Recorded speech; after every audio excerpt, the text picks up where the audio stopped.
Hello, everyone. Hi. My name's Harrison Smith, and I wanted to start today with a little piece of advice that my dad gave me. He texted me this morning, and he said this: "I hope your speech goes well today. My unsolicited advice, let the big dog eat." Now, I have no idea what that could possibly mean, so if you can figure it out, find me backstage and let me know. As some of you may know, I host a show called American Journal on InfoWars each and every weekday morning, 8 to 11 Central Standard Time at Band.video, brought to you by Survival Shield X3, now back in stock and on sale at InfoWarsStore.com. So some X3 fans in the house, good to see.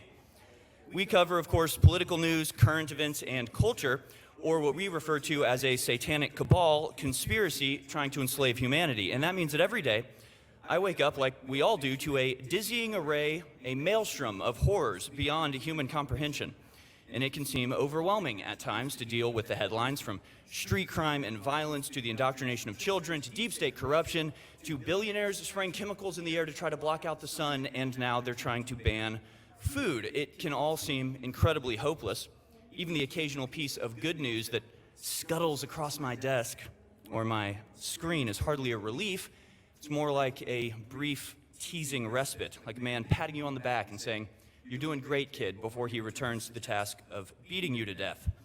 I'm actually not hopeless, though. America does not have a terminal illness. She has a treatable infection called communism. In fact, if we're going to get back on the right track in this country, I think that's the way that we should be thinking about this, like a doctor with a very sick patient in desperate need of intervention. And to extend or possibly abuse the metaphor, like doctors, we should look to the Hippocratic Oath, that solemn pledge that doctors used to make before it was rewritten to include diversity and equity. But the old Hippocratic Oath said this: "I will apply for the benefit of the sick all measures that are required, avoiding those twin traps of overtreatment and therapeutic nihilism." Overtreatment in the political sense might be something like fascism, saying, do whatever it takes, just end this madness. Liberty is a small price to pay for a little bit of peace and quiet. The cure, remember, should never be worse than the sickness. But we are not here to talk about the vaccine. The other thing we're supposed to avoid is more insidious and I think more dangerous. Therapeutic nihilism. Therapeutic nihilism is what we on the internet call the black pill. That is, it can actually feel good to be hopeless. It can feel good to surrender, to stop fighting. Hey, if you give up, you'll never be disappointed. You might even feel a sense of intellectual superiority. After all, those hopeful people, they're just naive. If they knew as much as you do, they'd be hopeless too. But no, you're not more enlightened just because you're despondent. Hopelessness is a self-fulfilling prophecy, but so is hope. And whenever I feel that abject negativity arise at the back of my mind, I have to remind myself that that's exactly what they want. And I hate them. And I refuse to give in to them out of sheer petulant stubbornness. But it can still be psychologically sickening to see headlines about the wars, the homelessness, the continuing existence of the Clintons. At times, I wish I could just ignore these things, live in blissful ignorance, but just because you don't think about something doesn't mean that it doesn't exist. Whether you like it or not, Klaus Schwab is out there somewhere, probably eating babies. Bill Gates is wandering the earth, splicing cow DNA with cockroaches just to see what happens. George Soros is, as we speak, uploading his consciousness to some sort of supercomputer so he can bother us for eternity. The globalist transhuman psychotics are trying to take over, whether we like it or acknowledge it or not. Personally, I'm against it. That's right. I don't want to live under this Dolores Umbridge meets Big Brother slave system of these vampires. We're at war for humanity, and they understand how to wield the psychological weaponry. These people feed on misery. They bombard us with the chaotic, frenetic madness of their creation, crisis upon crisis, cataclysm upon cataclysm, in order to offer a solution that never actually solves anything and only gives them more power and more control. The initial problem is only compounded by their ridiculous reaction, and again we are submerged in the floodwaters of chaos. So what are we supposed to do? We can't ignore this. We can't ignore what's going on around us. We also can't bear to read the news without feeling helpless and overwhelmed. To further overextend our medical metaphor, we should think about this queasiness that normal, decent human beings feel when they're reading headlines. like a sort of motion sickness, the nausea that you feel in the back of a car that's speeding down a winding highway. And if you're somebody who gets motion sickness, you probably already know that the solution to this is to look at something in the distance. If you set your eyes on some far-off tower or cloud, you're able to hold on to a steady, constant image while the dizzying blur of the foreground races around you. So let's fix our eyes on some distant point. Let's rise out of the quagmire of daily disorientation and find a point in the future that we can actually strive for. Now, if you look 10, 20, or 100 years in the future, do you see a world worth striving for? If you don't, that's the whole problem, isn't it? How do you run a race if you don't know where the finish line is? Certainly the cost of freedom is eternal vigilance, but how can we fight a war if there's no hope of ever setting down our swords again, even in victory? We know that humans can put up with just about anything as long as they're fighting for something they believe in.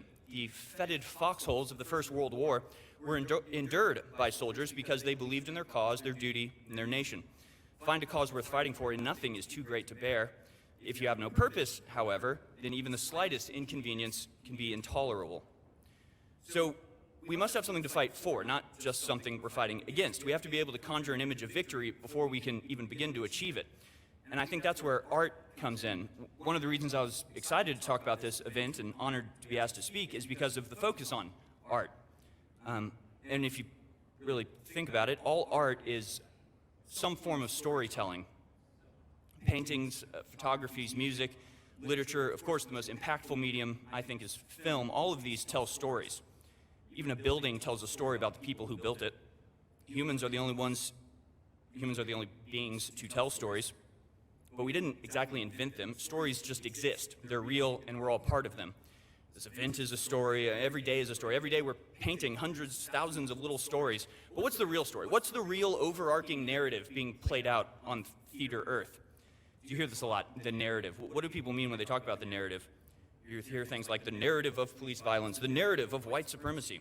Well, these are all manifestations of a wider story, like individual scenes that together make a film or single words strung together to make a sentence. What is the story that we collectively tell ourselves? I know what the enemy's story is. We all do, because they understand the importance of the narrative and have willfully shaped the one that we know to meet their devious ends. Their story goes something like this.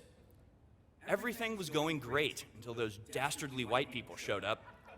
Everything was peace and harmony until those white Christian European men decided to do colonialism all over the place and the Crusades and invent slavery and do the Holocaust. The systems these evil men built continue to oppress everyone who's not like them, and worst of all, they caused climate change.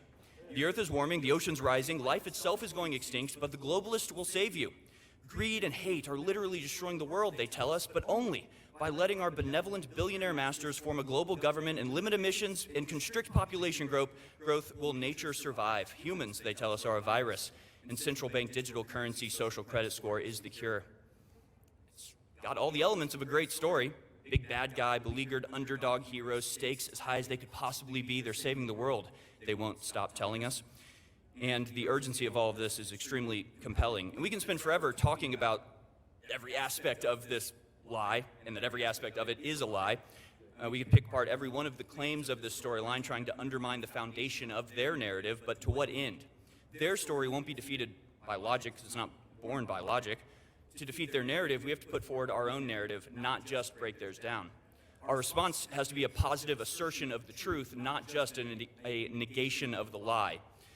And the good news is that our narrative, the narrative of patriotism, justice, prosperity, is actually true. It doesn't actually need fabrication, only elucidation. For inspiration, let's look at a model for this renaissance, the nation of El Salvador, of all places, under the administration of President Bukele. In just 3 years, that tiny country has gone from the highest murder rate in the world to one of the lowest, purging the populace of entrenched criminality and reclaiming the blessings of liberty for all of their citizens. Bukele said in a speech to his police forces, quote, we humans are lucky to be instruments of God, all of us, to bring peace, liberty, and happiness to the Salvadorian people. He explains that countries that value things like bravery, strength, discipline, patriotism, honor, and loyalty inevitably rise, and that it's with those loss of those very values that will inevitably lead to decline. Those are the same values that once built America, and it's in those values that glory can again be found. Modernity is not synonymous with chaos and misery. The choice between living in a modern, hellish, scientific death cult of civilization or living alone in the hut in the woods is a false dichotomy. We actually really can have it all. We really can have technology and human connection, science and purpose. And this is the narrative that we have to manifest, that the blessings of modernity and the beauty of tradition can be combined and enjoyed together under the auspices of a people dedicated to virtue. We don't want to turn back time to some heroic earlier age. Rather, we want to bring those heroic virtues with us as we build a future for everyone. And to get there, hate to break this to you, we have to reclaim the institutions. And we have to, in order to reclaim the institutions, we have to actually have popular support. In order to have popular support, we have to unite in a positive and universal message. And to be honest, it's really as simple as making patriotism cool again. And the good news is that we have a couple of major advantages in this battle. After all tries they might to sell an image of progressive style, leftism really isn't cool. They really are just snitches and bootlickers and whiny children. They're like teachers' pets and trend-following hipsters. You know what is cool? George Washington crossing the Delaware, Abe Lincoln freeing the slaves, Alex Jones yelling at billionaires with a bullhorn. It's true. But in addition to simply being awesome, we have another major advantage. And that is our message is true. We don't need the endless censorship required to prop up a lie. We need only to let the cat out of the bag, which is one of my favorite sayings. Has anyone here ever tried to put a cat into a bag? It's literally impossible. So once the truth is out, it's out for good. Most of the truth we champion doesn't even need to be explained in the first place. It's just the natural consequence of honest observation. It's like things like what is a woman? It's like no one needs to tell anybody what is a woman. You have to censor and propagandize in order to even have that be a question these days. Humor, honesty, courage, these are actually weapons of mass destruction in the information war.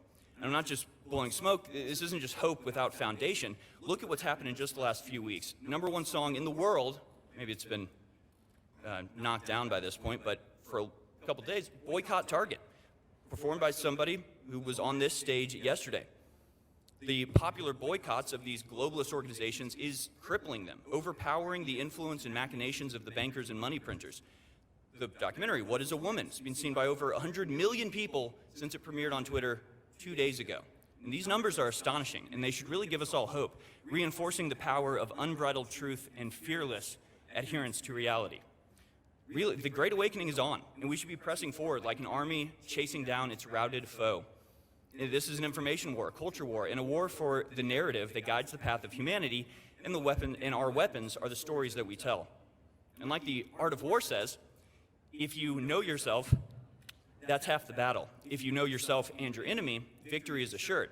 But there's an addendum to that. See, when you truly know your enemy, then you understand your enemy, and you love your enemy, just like Christ commanded.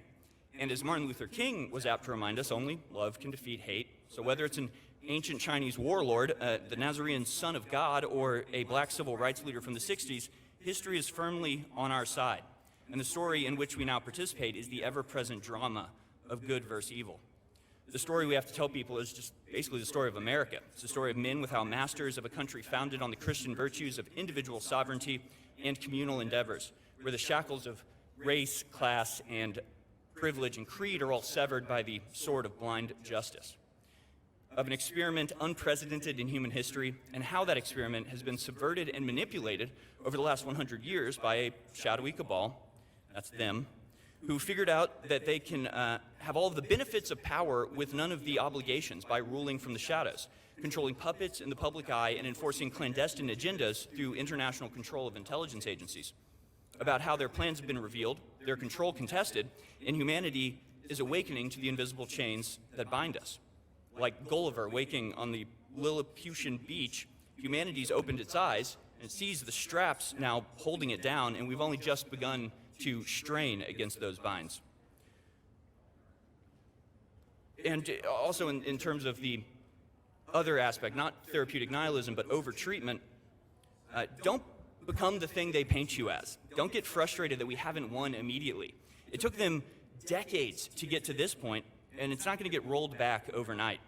It's actually not going to take us decades to reverse this. It's going to be a lot quicker, but we're not looking for some wave, some red wave to crash over. We're looking for a tidal shift, and this has already begun. So I'll end with a quote from Saint Seraphim, who said this: "The greatest temptation of all is to despair, to give up on ourselves and on God. Let us always hope in God's mercy and strive to do better." Thanks.